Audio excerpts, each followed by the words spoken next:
아멘. 우리가 믿음 생활할 때 우리의 입으로 늘 고백되어야 되는 게 있습니다. 여러분은 여러분이 만난 하나님이 있는가? 여러분이 어떤 하나님을 만나셨습니까? 저는 모태신앙이에요. 어려서부터 계속 교회에서 자랐고 또 교회 근처에 있었습니다. 그런데 그게 예수님을 만난 것은 아니죠. 교회에 익숙한 거고 교회 생활에 익숙한 것 뿐이죠. 그런데 어느덧 저도 모르게 아마 언제다라고 이야기하는 건 물론 수련회 가면은 찬양하면서 은혜도 받고 뭔가 나도 모르게 눈물이 나오고 하니까 그때가 예수님을 만난 것 같다라고 생각한 건 있지만 그렇다고 해서 특별한 삶이 변화된 건 아니고 그런데 언제 지금 곰곰이 생각해보면 언제일까? 고등학교 때인가 그런 것 같아요. 학교를 갔다가 집에 오는 길에 항상 그냥 저도 모르게 교회에 들려서 기도하고 집에 오기도 하고 또는 학교에 가기 전에 잠시 교회 앞 집이 바로 교회 앞에 있었습니다. 그래서 학교 가기 전에 잠시 교회 가서 기도하다가 학교를 가기도 하고 근데 그 자리 저도 모르게 교회에 가서 기도하게 되는 자리들 그러다가 이제 20대가 되어서 말씀을 읽는 중에 하나님께서 뜨거운 감격과 감동을 주시고 또 말씀 속에서 굉장히 즐겁고 감사한 일들 제가 책을 별로 좋아하진 않습니다.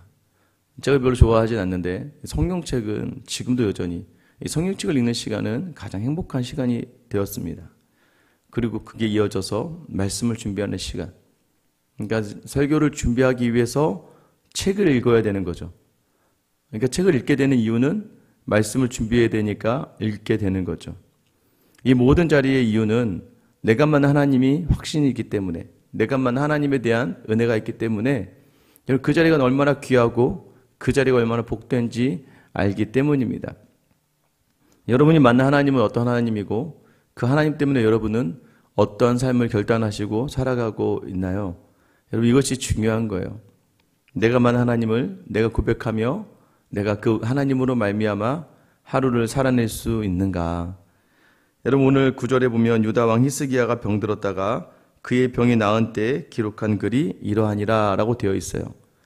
히스기야가 하나님께 전심으로 기도하고 하나님의 응답을 받아서 병이 낫고 나서 그가 기록한 것은 자신이 죽게 되었을 때 어떠한 심정이었는지 아마 어쩌면 하나님 없이 하나님의 강구에 하나님 앞에서 정말 간절한 마음으로 선 우리 성도들의 모습과 비슷하지 않을까? 10절에 내가 말하기를 나의 중년에 스올의 문에 들어가고 나의 여생을 빼앗기게 되리라 하였도다. 내가 또 말하기를 내가 다시는 여호와를 배워보지 못하리니 산자의 땅에서 다시는 여호와를 배워보지 못하겠고 내가 세상의 거민 중에서 한 사람도 다시는 보지 못하리라 하였도다. 중년에 한참일 나이에 죽음의 문, 스올의 문, 죽음 앞에 들어가게 되면서 자신의 모든 여생을 빼앗기게 되었다라고 이야기합니다. 자기가 산자로서 살아있는 이 땅의 사람으로서 이제 더 이상 하나님을 만나지도 못하고 이 땅에 거하는 모든 사람들 또한 이제 보지 못하게 될 것이다 라고 하는 죽음이 임박한 자신의 그때의 심정을 이야기를 합니다. 그때의 상황이 어떤 상황이었냐면 12절에 보면 나의 거처는 목자의 장막을 거둠같이 나를 떠나 옮겨졌고 직공이 배를 걷어 마른같이 내가 내 생명을 말았도다. 주께서 나를 틀에서 끊으시리니 조속간에 나를 끝내시리라.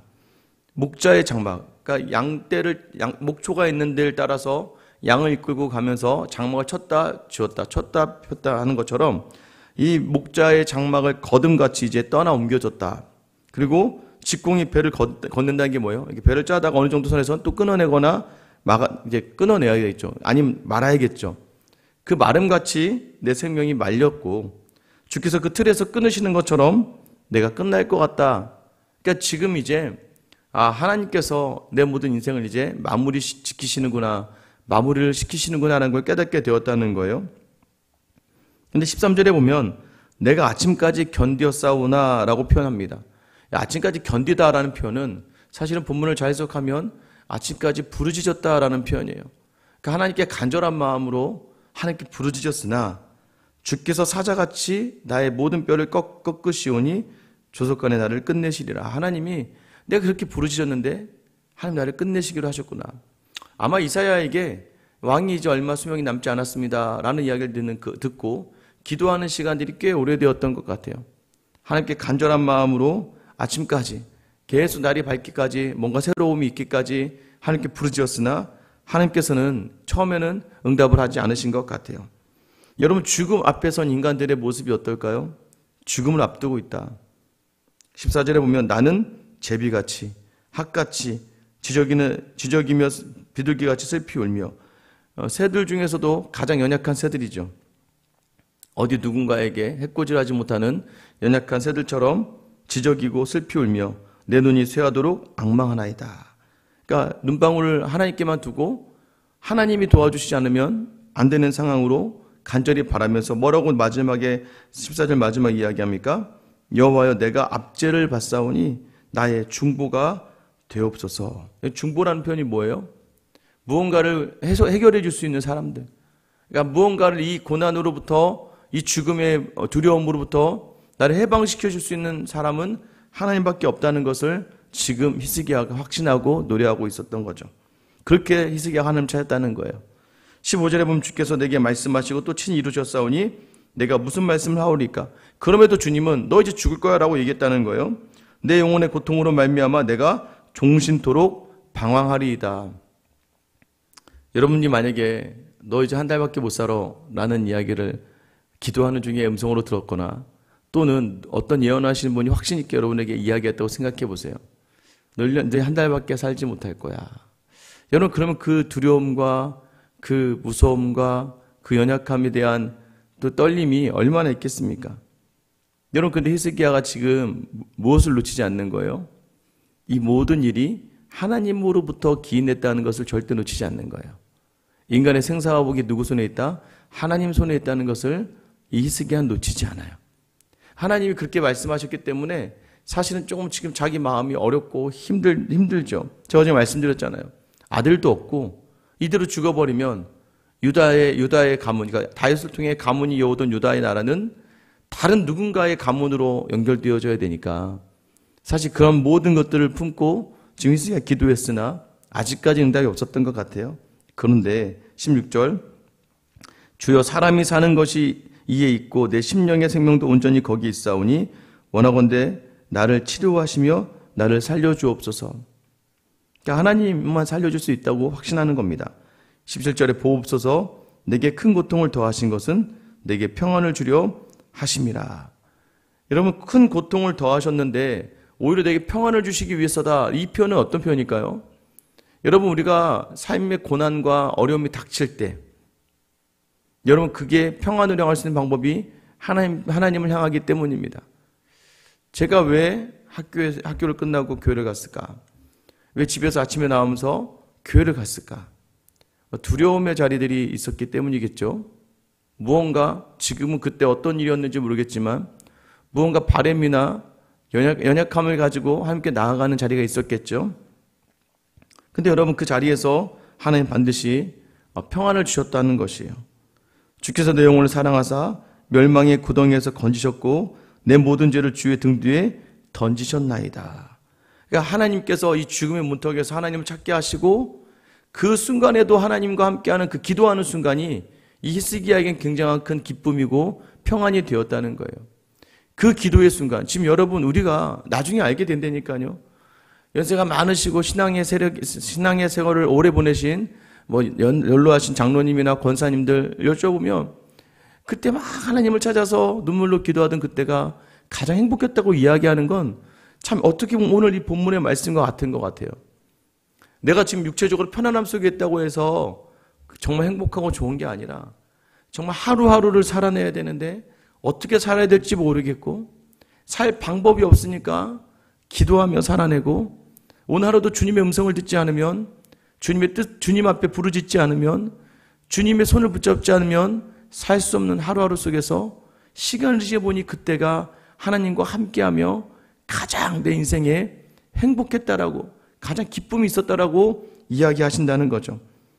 히스기야가 바로 이 죽음의 고통 속에서 하나님을 찾았던 그 자리가 자신에게 가장 큰 평안이었고 하나님은 멸망의 구덩이에서 내 영혼을 사랑하시는 걸 깨닫게 되고 멸망의 구덩이에서 나를 건지시고 모든 죄를 내 등 뒤로 던져주셨다는 거예요. 기도할 때 우리가 정말 행복할 수 있다는 것을 여러분 기억하셔야 돼요. 이 특권이잖아요. 특권.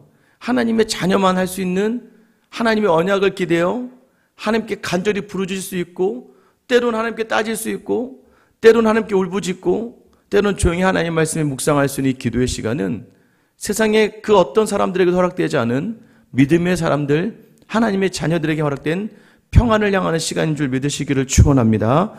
이 기도의 시간이 여러분을 인도하시는 거예요. 이제 만 4년 정도가 이제 되어져 갑니다. 하루도 거의 빠짐없이 이 새벽에 자리를 서고, 그런데 지금 돌아보면 어떻게 지내왔는지 그 만 4년의 시간이 훅 지나온 거예요. 다 누군가 항상 저에게 야 어떻게 그 시간을 버티고, 최근에 이제 담임 목사로 간 후배들이나 또 이제 개척을 했던 목사님들이 한 얘기가 있어요. 어떻게 그렇게 했어? 물론 이제 저보다 더 선배님들도 많이 계시겠죠. 어떻게 그렇게 할 수 있어? 근데 생각해 보니까 어떻게 했을까요? 이 새벽이 그것을 감당하게 하는 거죠. 새벽에 주시는 말씀이, 새벽에 주님께서 주시는 그 음성이 이 하루하루를 감당하지 않으면 여러분 여전히 세상은 좋아진 건 하나도 없고 나아진 건 하나도 없더라고요. 교회가 성장을 하면 성장할수록 더 많은 문제들이 더 봉착하게 되고, 더 여러 가지 문제들을 해결해야 되고, 더 많은 성도들과 함께 고민을 나누어야 되고, 여러분 더 좋아질 것 같은데 좋아진다? 뭐가 좋아진지 모르겠지만, 그런데 중요한 건 뭐예요? 그러나 그 중에 뭐 놓치지 않는 자리가 뭐여야 된다는 거예요? 이 기도의 자리가 되어야 된다는 거예요. 그래서 여러분 기도는요, 할 만한 사람만 하는 거예요. 그 맛을 아는 사람만 하는 거예요.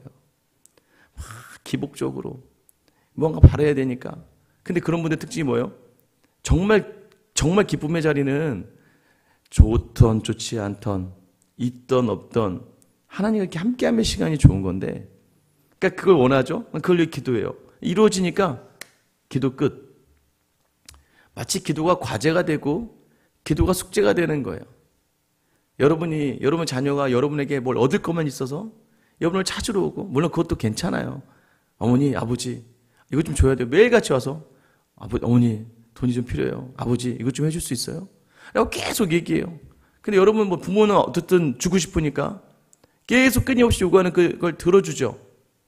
들어주는데 돈 딱 해주고, 또는 어려움을 해결해주면 또 애 좀 와서 봐주고, 좀 이렇게 도와주세요. 가서 애를 막 봐주고 그래요. 근데 딱 하고 끝나면 어떻게 해요? 마치 아무 일도 없었던 것처럼 그다음부터 연락도 없고, 자기들 사귄 대로 바쁘고. 물론 이제 괜찮죠, 부모니까. 그러나 좀 서운하시죠. 그런데 여러분 계속해서 끊임없이 어머니 뭐 하세요? 오늘 뭐 했어요? 여러분 연락도 오고 자주 이렇게 하면 여러분 그 자녀가 너무 이쁘지 않습니까? 그냥요, 엄마 목소리 듣고 싶어서요. 아버지 그냥 어떻게 지내는지 궁금해서요. 여러분 그 자녀 너무나 좋지 않아요? 근데 그 자녀에 대한 마음을 하나님은 우리 인간보다 뛰어나시기에 더 좋은 것들로 갚아주시는 거예요. 기도의 자리는 바로 그런 자리인 거예요. 죽음의 문턱에서 이루어진다 할지라도 하나님 앞에 평강을 구할 수 있는 자리들.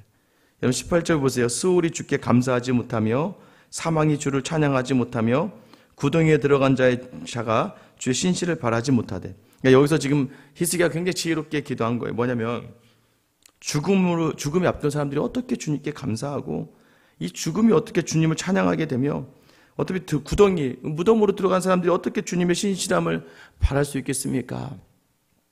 오직 산자 하나님, 제가 살아있잖아요. 살아있게 하시면 내가 주께 감사하고, 주의 신실하심을 뭐라고 얘기합니까? 아버지가 그의 자녀에게 알게 하리이다. 여러분 여기서 어제 우리가 말씀드린 게 알 수 있는 거예요. 하나님, 저를 살게 하시면, 살아서 제게 아들을 주시면 하나님의 신실하심을 알게 하겠습니다. 여러분 히스기야의 기도입니다. 그리고 20절, 여호와께서 나를 구원하시리니. 왜요? 어떻게 이렇게 확신할 수 있어요? 약속이에요. 언약이에요. 하나님에게 가장 좋은 거 주시기로 하셨고, 특별히 히스기야도 알고 있어요. 다윗을 통하여 그 대를 이어가게 하실 거는. 하나님 지금 이 유다를 멸망시키실 것이 아니라면 제게 아들 주시지 않겠습니까? 하나님 저를 그래서 이 죽음에서 구원하여 주실 줄 믿습니다.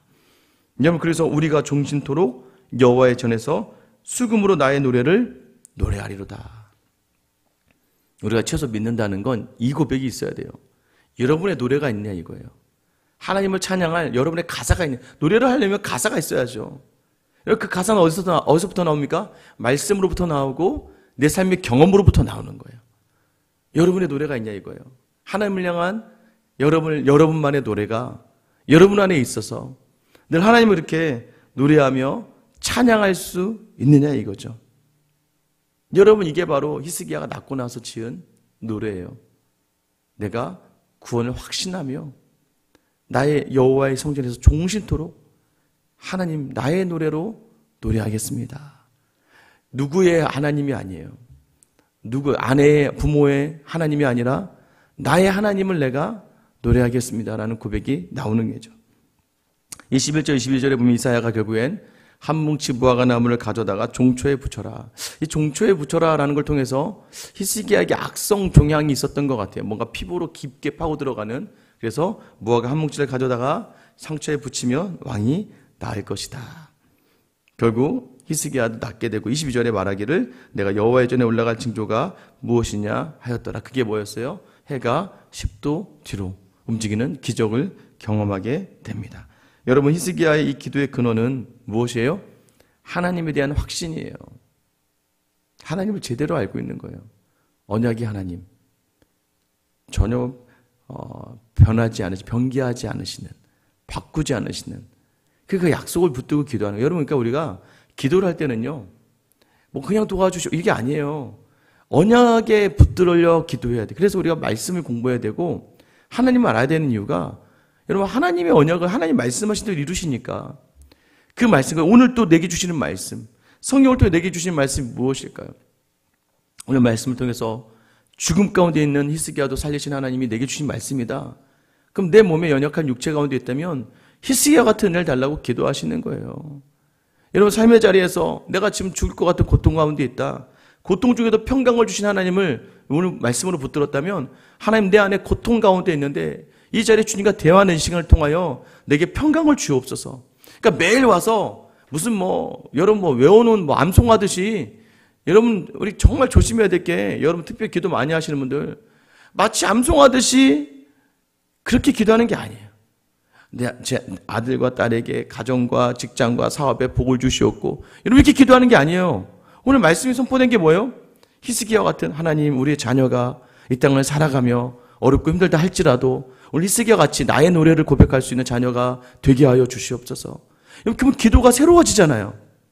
매일 똑같이 와서 앉아서 시작하면 마치 줄줄줄줄줄줄줄 이렇게 기도하는 게 기도가 아니라, 오늘 주신 말씀을 붙들고 하나님, 나의 노래가 있는 것처럼 내게 노래가 있게 하시고, 내 남편과 내 아내가 이 노래가 있게 하시고, 내 자녀가 이 하나님을 향한 온전한 노래가 있게 하시고, 하나님, 또 내 주변에 아프고 힘든 지체들이 있습니다. 오늘 히스기야에게 주던 그 은혜를 그분에게 주시옵소서. 하나님, 오늘 히스기야가 고난 중에 평강을 얻은 것처럼 지금 고난 중에 있는 수많은 성도들이 있는데 그 성도들의 마음에 평강을 주시옵소서. 말씀에 기도하는 기도에 능력이 있는 줄 믿으시길 축원합니다. 오늘 내게 주시는 말씀은 하나님 내게 주신 음성이기 때문이에요. 그래서 여러분, 우리의 삶이요, 나의 노래, 내게 주신 말씀, 나를 변화시킨 그 말씀을 붙들고 기도하며 나아갈 때 하나님 반드시 그 고백하는 자와 또 그 고백하는 자의 기도를 반드시 들으시며 응답하는 분이신 줄을 믿으시기를 축원합니다. 오늘 이런 노래가 여러분에게 되길 예수님의 이름으로 축원합니다. 기도하겠습니다. 하나님, 죽을 것 같을 때 하나님을 봐야 하는 것처럼 사방이 막혔을 때 하나님께 나아가게 하신 이 기도의 시간을 주신 하나님 감사합니다.